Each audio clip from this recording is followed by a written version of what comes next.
All right, welcome to the last video here. This video will be the coolest, but maybe the most confusing. All right, so we're going to be relating the graphs of a function, its derivative, and its second derivative. All right, so look over here real quick. We got a lot of wavy doot-dahs going on here. So blue, that's the original function. Red, that's the derivative. And green is the second derivative. So let's look at this. Let's look at part A on this one. This is number 24. Part A.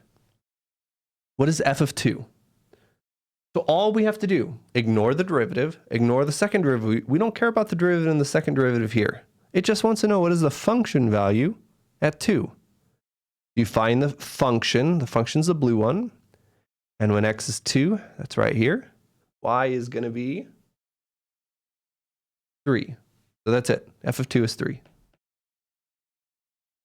We only care about the function value here. Don't care about the derivative. That's the red. Don't care about the second derivative. That's the green. Part B.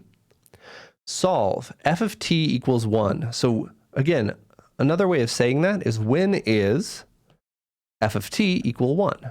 When is the y value, when is the function value equal to 1? You just find the y value and find when the blue graph, again, we don't care about the derivative right now. When is the blue graph equal to this 1? Oh, right there.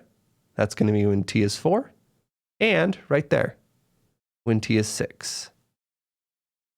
Right, so when t equals 4 and 6. You can't see it, but when is f of t equal to 1? When t is 4 and when t is 6. All right, we really don't have a lot of room to write here. So let's go on to the next page, part C. Also, I'm going to give myself a little indicator. All right, a little left than that. This is kind of where I'm going to stop. I'm going to draw a straight line, so there we go. Oh, that's almost perfect. Now we know where you can see. Part C. When does f of t attain its greatest value? Now there's a couple of ways of doing this one. We find the biggest that this blue graph will ever be, f of t. The biggest blue graph will ever be is right here, when t is equal to 1. But there's another way of looking at that too. Remember that this function, nope, this is the only way. This is the only way. All right, part D. When does f of t attain its least value? We just find the lowest value for the blue graph, which is 5. And so you're probably getting really bored right now and saying, Jason, we haven't done anything with the green or the red graphs. Don't worry, it's coming. But again, one of the reasons these problems can be difficult is because there's so much information, right? You see the function, you see its derivative, you see the second derivative. So remember, you only need to focus on one thing at a time. So these are all just asking questions about the original function. We don't care about the derivative or the second derivative, so we're ignoring those functions.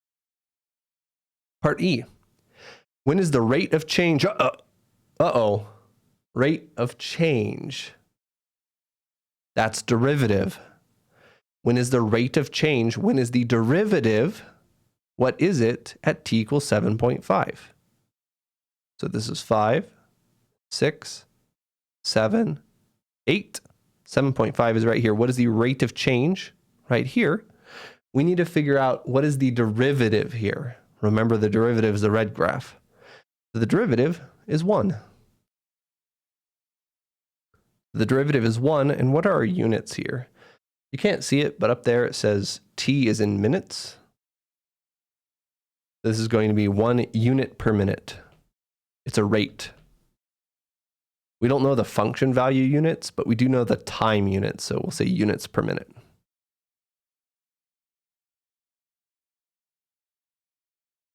All right, what's next?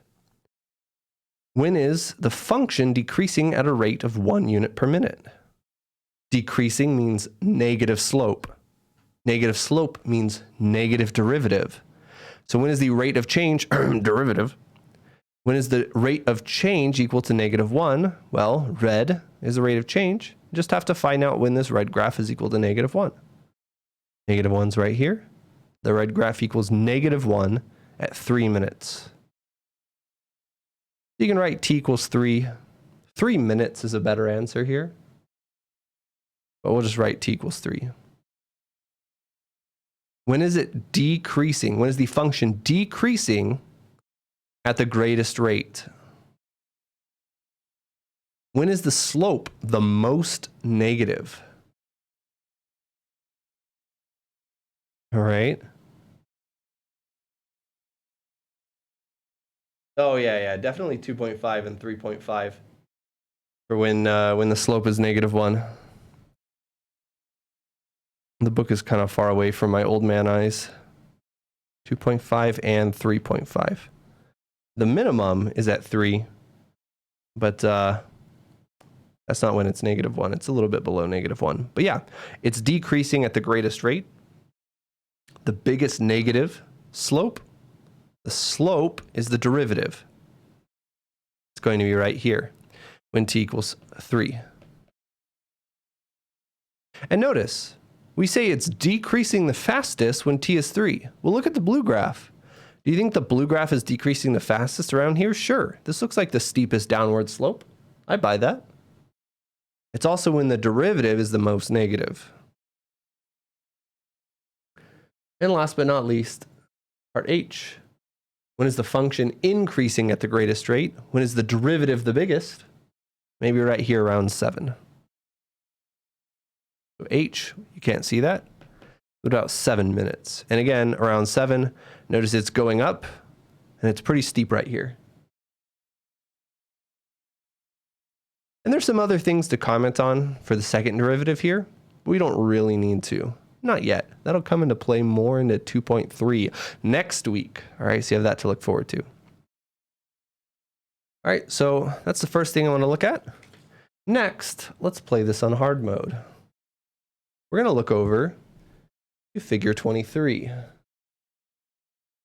which is right here. Oh, all right, the production value in this section is higher than the production value in the last section. Here we go. All right, so let's do another one. Add page. And again, the border of where you can see is roughly here. Well, it's not quite here, but it's close enough. All right, so let's look at this graph here. Now we don't have the original function anymore. We only have the derivative. This only shows us the derivative of the function. The function's invisible. All right, so let's look at 26, 28, and 30. Explain why the function, which we cannot see, must be decreasing at x equals 4. Why is the function decreasing at x equals 4? So we look at x equals 4. I don't know anything about the function, but I know the derivative here is -1. So the derivative, when x is equal to 4, is equal to -1. What do we know about negative derivatives? That's negative slope. That means it's decreasing. So that means that f is decreasing. If it were a positive derivative, that would mean f is increasing. 28. Why is there a relative minimum at x equals 5? And you might say, there's no relative minimum here. The relative oh, this is f prime. So the relative minimum of f prime is right here. But why is the relative minimum of f right here? We look at the slope. And all we know about is the slope, because all we know about is f prime. F prime is negative over here, and it's positive over here. The value of f prime is negative, and then it becomes positive. So f prime goes from negative to positive at x equals 5. So what that means is f goes from negative slope to positive slope right there. That's why there's a local minimum for f, because it goes down and then it starts going up. That's a relative minimum. All right. That's our answer for 28, because the derivative goes from negative to positive. The function goes from decreasing to increasing. And that means we have a local minimum. All right, last one, number 30. Why must f be concave down at x equals 2? So remember, concave down means that we should have a negative second derivative. So if we can show this, then we know why it's concave down. So at 2, all right, at 2 our slope is positive 2. So at 2 we are increasing. But is our, remember, second derivative being negative means the derivative of the first derivative is negative, right? This is f prime prime. So this is the slope of f prime at 2. So if the slope of f prime at 2 is negative, that's the exact same thing as this, because the slope is the derivative. So the derivative of the derivative, this sounds like word soup, I apologize, is a second derivative. So we just have to look at the slope of f prime here. And again, the slope of f prime, we are going, this f prime function is going down right here. So we have that. Slope of f prime at 2 is negative. That's not how you spell that. That's not how you spell that word, but we'll leave that in there. A little bonus typo.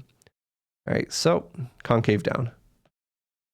That's how to approach these ones. These ones can be real headaches, so please ask me some questions if you're looking at some of these ones and you just don't see how the book is getting their answer. All right, good luck with your quiz. Bye-bye.